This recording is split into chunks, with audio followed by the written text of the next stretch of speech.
Let's get that fixed. Like a runaway Hogwarts Express, the Harry Potter franchise thunders on and is in no danger of succumbing to impedimenta anytime soon.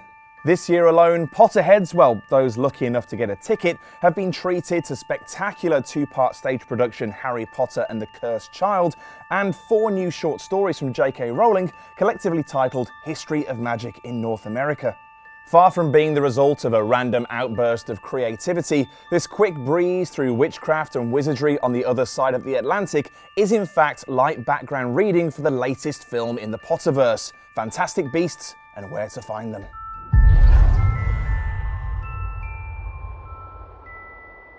Fans will know that the book of the same name is not only essential first-year reading for Hogwarts students, but that also, somehow, Harry Potter's very own annotated copy made it onto Muggle bookshelves in 2001. But the name is where the similarities end. After all, a guidebook to magical creatures isn't exactly ideal source material for a film. Mind you, they said the same about Lego. I am so pumped up! And so Fantastic Beasts and Where to Find Them, the film, is inspired by the book's fictional author and British Ministry of Magic employee, Newton Artemis Fido Scamander, or Newt to his friends. Welcome to New York.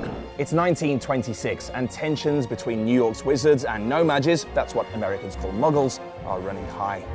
Centuries of oppression have driven the wizarding community underground, and despite their efforts during World War I, they find themselves under threat of eradication by a group of fanatical No-Majs called the Second Salemers. Newt arrives in the Big Apple as part of a round-the-world trip to research and rescue magical creatures, but when a No-Maj accidentally unleashes some of the beasts he has hidden away in his leather case, he attracts the unwanted attentions of the Magical Congress of the USA. So, you're the guy with the case full of monsters, huh? News travels fast. Now on the run from the MAC USA, Newt and his new acquaintances not only have to recover the escapee creatures, but thwart a plot to incite a war between wizards and the No-Majs.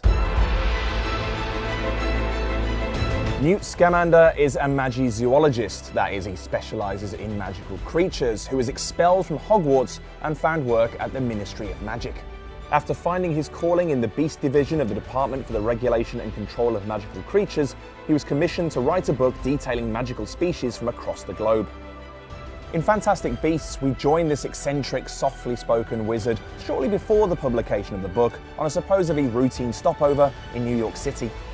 Jacob Kowalski is the No-Maj who ensures that Newt's stopover is anything but. This lovelorn, aspiring baker is thrust into the world of magic after a chance meeting with Newt and his secret menagerie. Newt and Jacob are joined by Porpentina Goldstein, a witch and former member of the Wizarding World's military police, and her sister Queenie, a free-spirited practitioner of legilimency, the art of navigating and interpreting other people's thoughts. Don't call it mind reading though, or you'll probably be on the receiving end of a swift silencio. Percival Graves is a high-ranking Aura, that's the aforementioned wizard police, and the director of magical security for the MAC USA, who is tasked with tracking down Newt. Judging by what we've seen of him so far though, his loyalties might lie elsewhere. I refuse to bow down any longer. Of course, the real stars of the film are the titular Fantastic Beasts, dozens of which will appear in the film. Here are some of our favourites to date.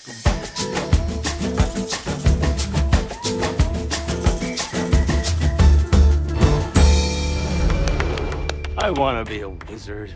If you're worried that this will be an all-too-brief return to the Potterverse, fear not. Despite being inspired by a book that runs to only 128 pages, Fantastic Beasts is actually the first of 5 new films. At least that's according to J.K. Rowling, who also wrote the screenplay, has already written a sequel, and is currently planning a 3rd film, so I reckon it should be trusted. But there's absolutely nothing to worry about. Fantastic Beasts and Where to Find Them is released on the 18th of November and promises to be a spectacle best enjoyed on the biggest screen you can find, so head to myview.com to book tickets. Before you do that, tell us what you make of this new chapter in the ever-expanding Harry Potter universe and which new character or creature you're most excited to meet. Thanks for watching and enjoy the big screen entertainment.